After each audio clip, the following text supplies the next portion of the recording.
갈게요. 님의 침묵이랑 알 수 없어요를 진행할 건데 페이지 99쪽입니다. 99쪽. 님의 침묵과 알 수 없어요라고 하는 작품 자체는 작가가 똑같이 한용운이라고 하는 작가로 동일한데, 한용운이라고 하는 작가가 나올 때마다 여러분들이 중요하게 봐야 되는 게 또 하나 공식처럼 형성이 되어 있습니다. 첫 번째 1번. 한용운은요, 일단 승려입니다. 우리가 알고 있는 것처럼 스님이 되겠죠. 2번. 한용운이라고 하는 사람은 독립운동가이기도 했어요.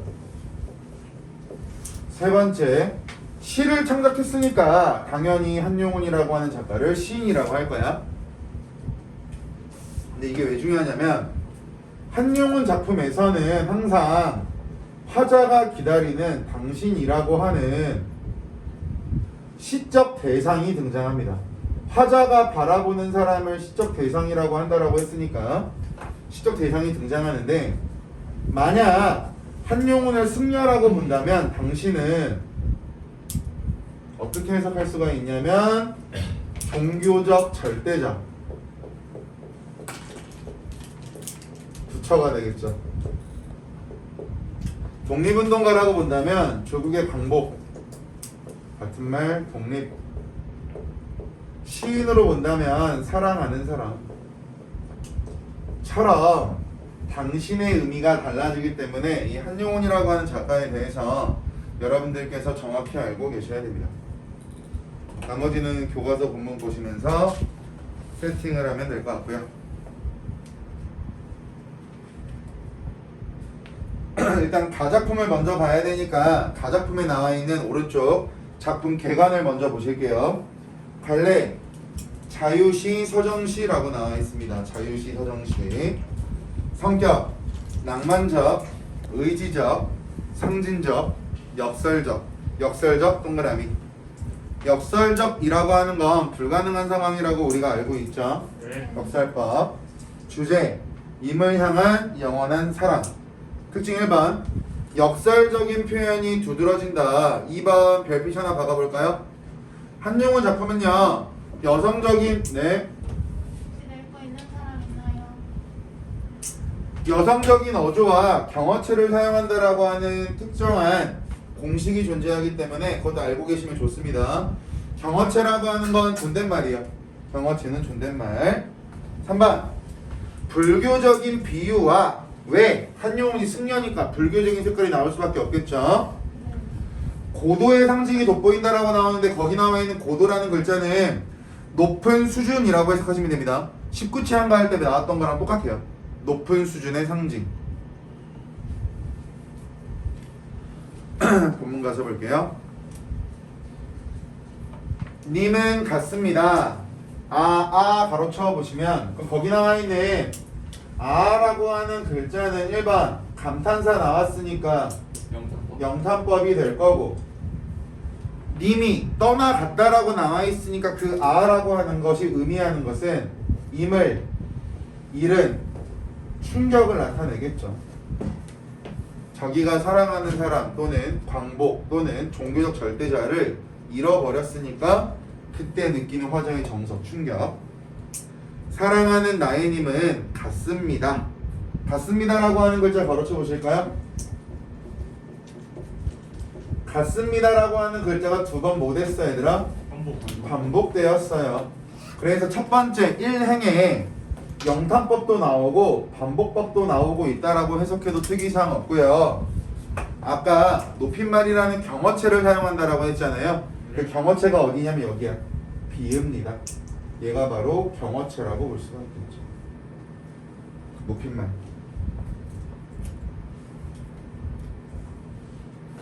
이어서 가겠습니다. 푸른 산빛을 깨치고라고 나와 있는데, 푸른 산빛 동그라미 쳐보시면, 푸른 산빛 동그라미 쳐보시면, 문학에서 푸른색은 좋은 의미라 그랬어? 부정적인 의미라 그랬어? 좋은 뜻이라고 했으니까 여기서는요, 희망 또는 뭐 밝음과 같은 긍정적인 의미들이 될 거야. 그럼 잘 봐. 푸른 산빛을 여기 세모 쳐보자. 깨치고 깨져버렸답니다. 희망이 무너진 상태가 되겠죠. 희망이 무너진 상태로 어딜 갔냐면 세모 단풍나무 숲. 절망이 되겠죠. 희망이 무너졌으니까 단풍나무 숲은 절망이 될 겁니다.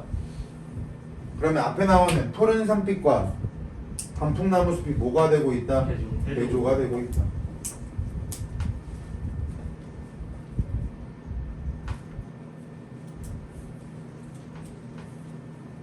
단풍나무 숲을 향하여 난 작은 길을 걸어서 밑줄 차마 떨치고 갔습니다. 차마 떨치고 갔습니다라고 말하니까 이별이 쉬웠다, 쉽지 않았다? 쉽지 않았다. 쉽지 않았다. 차마라고 하는 글자 때문에, 차마라고 하는 부사어 때문에 이별이 쉽지 않았다라고 하는 것까지 알 수가 있겠죠. 황금의 꽃 같이 나왔네. 무슨 법이야? 지규법. 황금의 꽃같이 굳고 빛나던 옛 맹서는, 옛 맹서 동그라미 쳐볼까요? 여기서 말하는 옛 맹서라고 하는 건 연인이라고 가정한다면 우리 평생 결혼하자, 평생 사랑하자, 나 너 영원히 사랑할 거야, 이런 뜻이 되겠죠. 네. 이러한 옛 맹세는 여기 세모 차디찬 티끌. 그럼 차디찬 티끌이라고 하는 건 가치가 있는 거야, 가치가 없는 거야, 얘들아? 가치가 없는 거. 그렇죠. 가치가 없는 것 또는 허무한 것. 우리 막 연애할 때는 엄청 사랑해 하다가 헤어지고 나면 남남으로 쌩까잖아요, 그죠? 그런 케이스가 되겠죠. 차디찬 티끌이 되어서 한숨에 미풍에 날아갔습니다. 날카로운 첫 키스의 추억은 나의 운명의 지침을 돌려놓고, 운명의 지침이 쫓아보실까요? 그 운명의 지침이라고 하는 걸 같은 말로 삶의 방향이라고 보시면 돼요. 즉 그 사람과 연애할 때 나의 삶이 많이 달라졌다, 이렇게 보시면 되겠죠. 운명의 지침을 돌려놓고 뒷걸음쳐서 사라졌습니다. 나는 이라고 나와 있는데 나는 이란 글자 앞에 괄호 열어보실까요? 나는 향기로운 님의 말소리에 귀먹고, 귀가 먹는다라고 하는 게 무슨 뜻이야? 안 들린다. 그렇죠. 귀가 들리지 않는다. 또 꽃다운 님의 얼굴에 눈 멀었습니다. 가로 받아보시면, 즉 사랑하는 사람이 말하니까 내 귀가 들리지 않았고, 사랑하는 사람을 보니까 나의 눈이 장님이 된 것처럼 앞이 보이지 않았답니다. 말이 돼요? 말이 안 돼요? 말이 안 돼요. 안 돼요. 1번 역설법.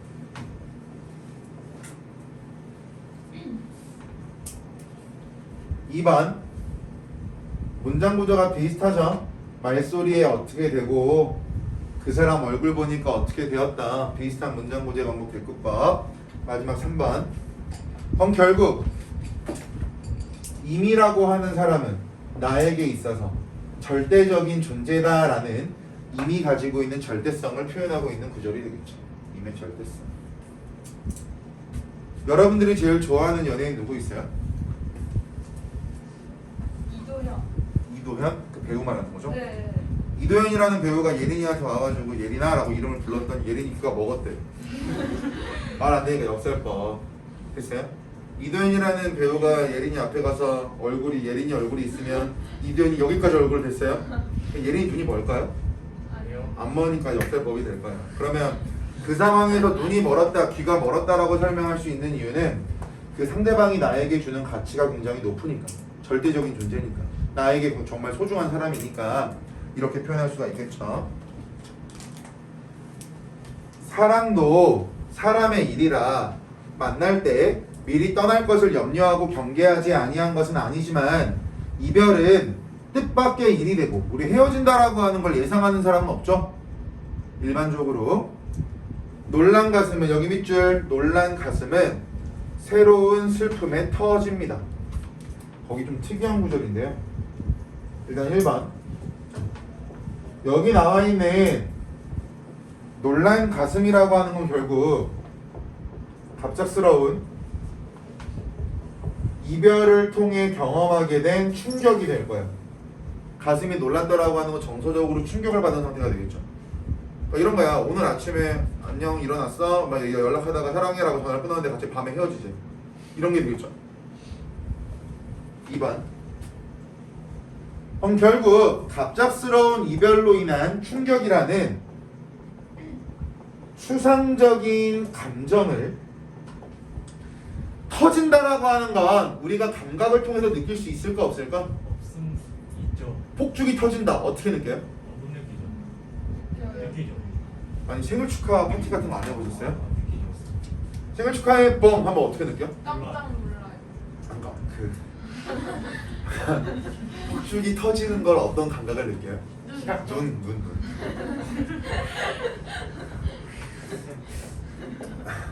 그런 경험이 다들 없구나. 있어요. 언제요? 엄마랑 언제요? 그건 누구랑이고? 제 생일 때. 아 그래요? 네. 좋은 추억 가지고 계시네요. 그럼 축하라고 하는 감정을 폭죽을 통해서 표현하는 것도 추상적 감정을 시각적으로 굳이 상상한다라고도 볼 수 있겠죠. 네. 이렇게 보면 됩니다.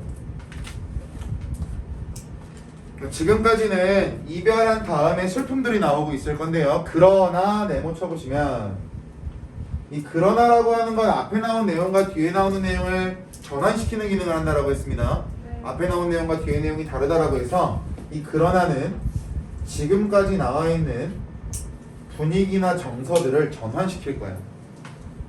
지금까지는 절망적이고 슬픈 분위기가 나왔다면 그러나라고 하는 글자를 기준으로 그 뒤에는 희망적인 이야기가 나올 거예요. 지금까지는 절망과 슬픔밖에 안 나왔죠. 근데 그러나를 기준으로 뒤에는 희망이 나올 겁니다. 이별을 이라고 나와 있는데 이별을 앞에 바로 열어보시면 이별을 쓸데없는 눈물의 원천으로 만들고 마는 것은 스스로 사랑을 깨치는 것인 줄 아는 까닭에 바로 받아보시면 절망을 희망으로 전환하게 된 이유.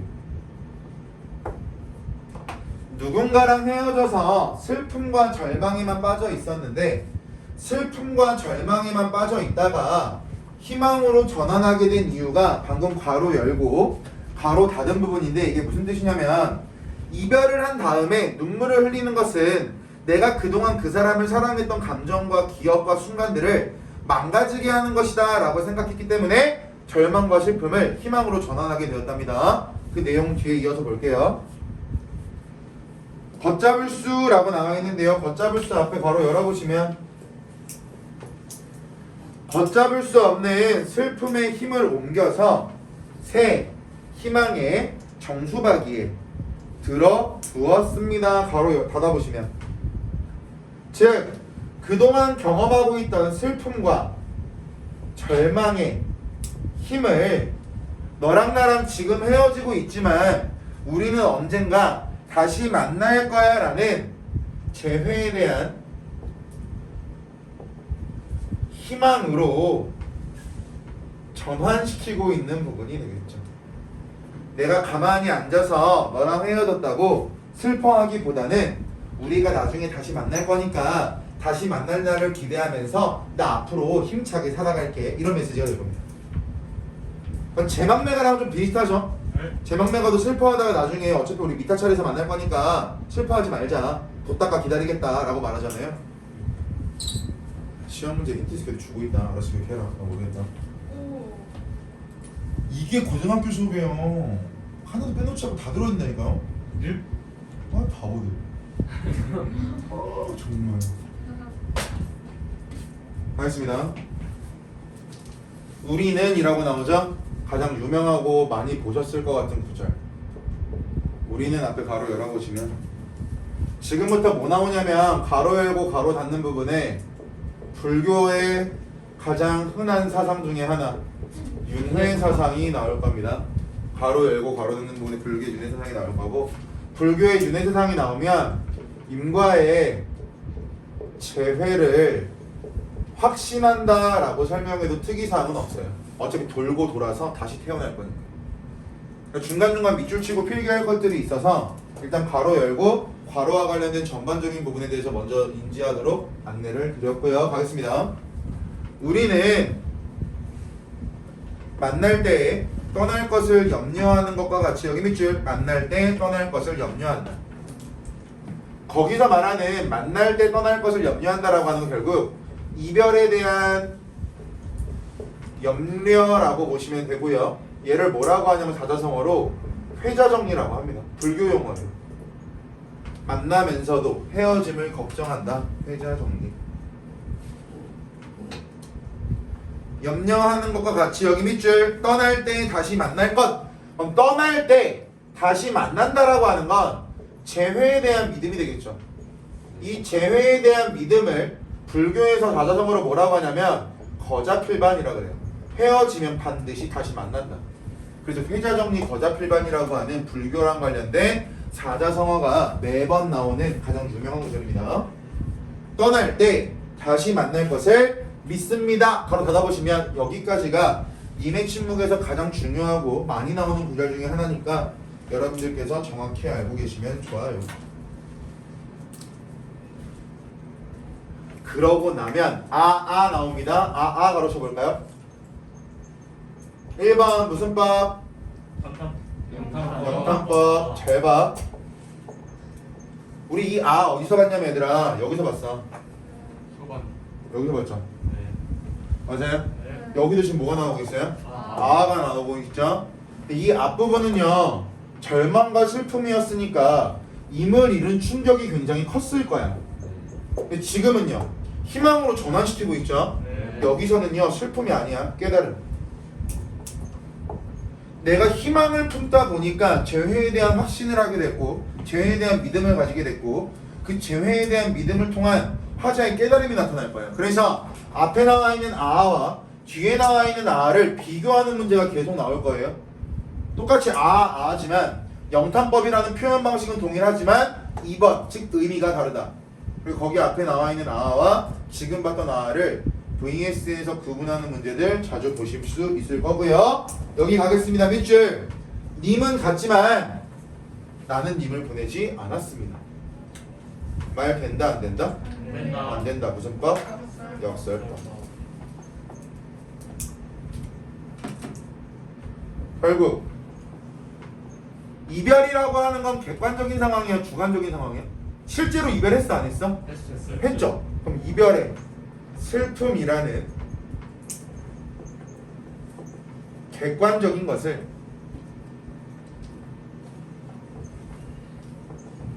주관적인 의지로 극복하고 있다라고 할 수가 있겠죠.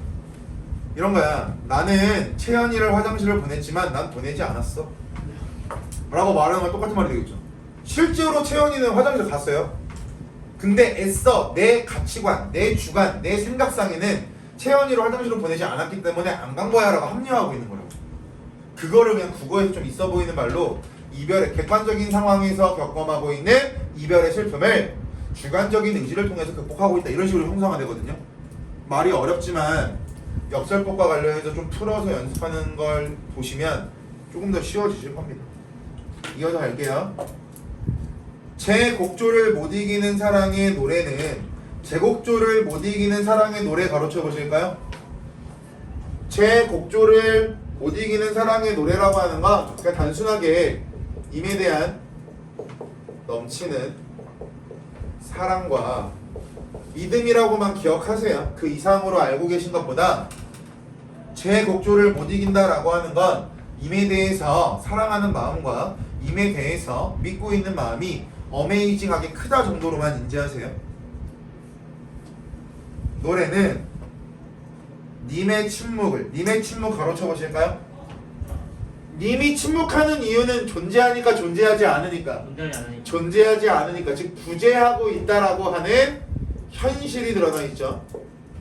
님이 말하지 않고 있는 이유는 내 옆에 없으니까, 또 내 눈앞에 없으니까. 님의 침묵을 밑줄 휩싸고 돕니다. 극복이죠. 즉 임에 대해서 넘치는 사랑과 믿음이라는 노래를 이미 내 옆에 없더라도 나는 계속 부를 거야 라고 말하고 있으니까 극복의지가 들어간다고요. 내 옆에 사랑하는 사람이 없어도 나는 그 사람을 위해 사랑한다라고 계속 말할 거야, 이런 메시지가 되겠죠. 오른쪽 작품 개관에 나와보겠습니다. 갈래 자유시, 서정시, 성격, 구도적, 역설적, 상징적, 주제, 절대적 존재에 대한 동경과 끝없는 구도정신. 구도라고 하는 건 도를 추구하다, 도를 구하다라고 보시면 돼요. 도를 믿으십니까? 이런 말들도 많죠? 그런 것처럼 도를 추구하다, 도를 구하다, 이걸 구도라고 합니다. 그래서 종교인들이 주로 구도적인 자세가 많이 나와요. 기독교인, 불교인 이런 사람들. 역설적 표현과 또 역설법 나오네요. 두 번째, 의문형의 문장 구조. 그럼 의문형의 문장 구조가 나왔으니까 서리법일 수도 있고 단순히 의문문일 수도 있겠죠. 가능성 열어놓고 보셔야 되고요. 2번, 밑줄 자연현상을 의인화. 그럼 의인화가 나와 있으니까 이 작품은 비유적 표현이 나온다 안 나온다? 나온다. 나온다. 의인화니까 비유적 표현이 나온다. 의인화하여 밑줄 절대적 존재를 형성한. 2번이 별표 5개짜리입니다. 알 수 없어요에서는 2번이 제일 중요하고요. 본문으로 바로 가지 않고 아래 나와 있는 1등급 노트 보세요.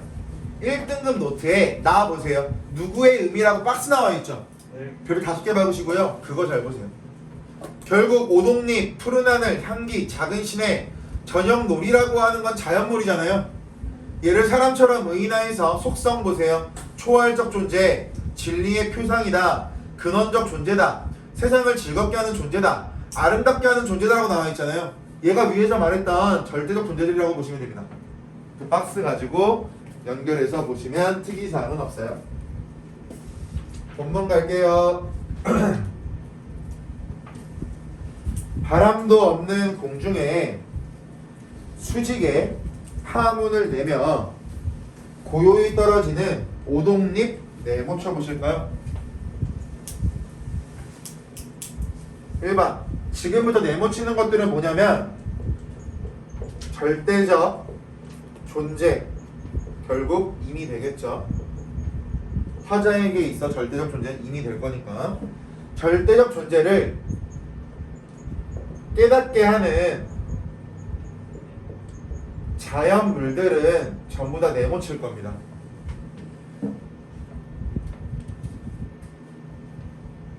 (2번) 여기서 오동잎이 가지고 있는 의미는 임의 발자취, 얘는 시각적 이미지를 사용하겠죠.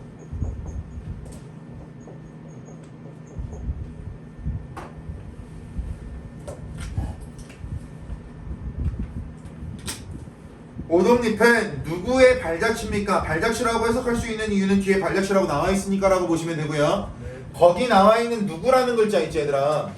거기 나와 있는 누구라고 하는 글자가 바로 여기 나와 있는 절대적 존재 임이라고 보시면 돼요. 됐어요? 거기 나와 있는 누구라고 하는 글자가 절대적 존재인 임이 된다라고 해석하시면 똑같은 구조가 반복될 거니까 같이 연결하면서 볼게요. 지리한 장막 끝 서풍에 몰려가는 무서운 검은 구름이 터진 틈으로 언뜻 보이는 여기 네모 푸른 하늘. 그럼 푸른 하늘이라고 하는 것도 1번은 동일할 거야. 절대적 존재를 깨닫게 하는 자연물. 하지만 여기서 말하는 푸른 얼굴이 가지고 있는 의미는 뒤에 보세요. 누구의 얼굴입니까? 라고 하면서 임의 얼굴을 나타내겠죠. 얘도 마찬가지 시각적 이미지. 필기가 이렇게 반복될 거야. 똑같이.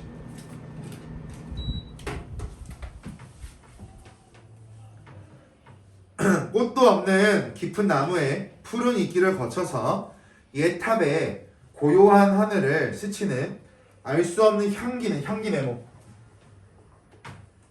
1번은 절대적 존재를 깨닫게 하는 자연물이 될 거고, 이 향기의 의미는 뒤에 보세요. 누구의 입김. 그럼 결국 임의 입김이라고 하는 게 될 거고, 입김을 인지할 수 있는 건 향기라고 나와 있으니까 후각적 이미지가 되겠죠.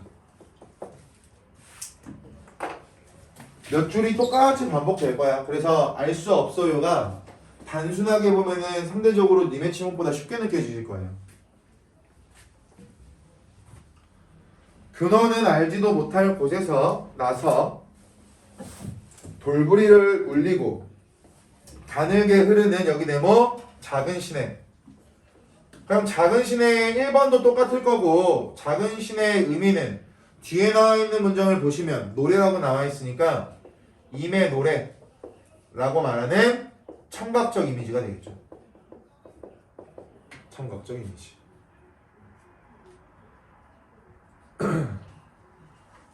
누구의 노래입니까?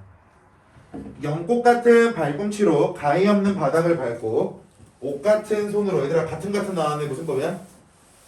지규법. 지규법 곳곳에 숨겨져 있죠. 연꽃 같은 발꿈치 같은 지규법. 옷 같은 손 같은 나왔으니까 지규법. 옷 같은 손으로 끝없는 하늘을 만지면서 떨어지는 해를 곱게 단장하는 네모 저녁놀. 저녁놀이라고 하는 것도 1번은 동일하게 적용이 될 거고 저녁놀의 의미는 뒤에 보세요. 누구의 시입니까? 라고 나와 있으니까 이미 창작한 시가 될 거고 시를 감상할 때 우린 눈으로 보니까 시각적 이미지가 되겠죠.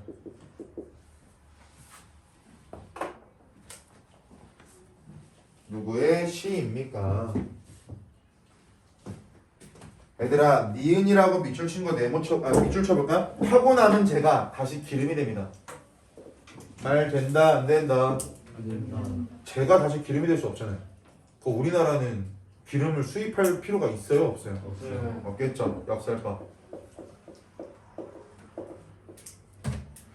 타고 남은 제가 다시 기름이 된다라고 하는 건 돌고 돈다가 되겠죠. 네. 불교의 무슨 사상? 윤회사상. 그렇지, 윤회사상.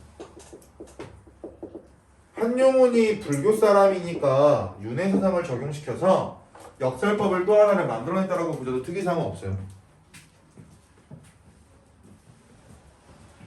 여기 가로쳐보자. 그칠 줄 모르고 타는 나의 가슴. 나의 가슴은 누군가를 향해 있어. 지금 보는 것처럼 임이라고 하는 절대적 존재를 향해 있죠. 근데 나의 마음이 그칠 줄을 모르고 타고 있다니까 절대적 존재라고 말하는 임에 대한 사랑이 되겠죠.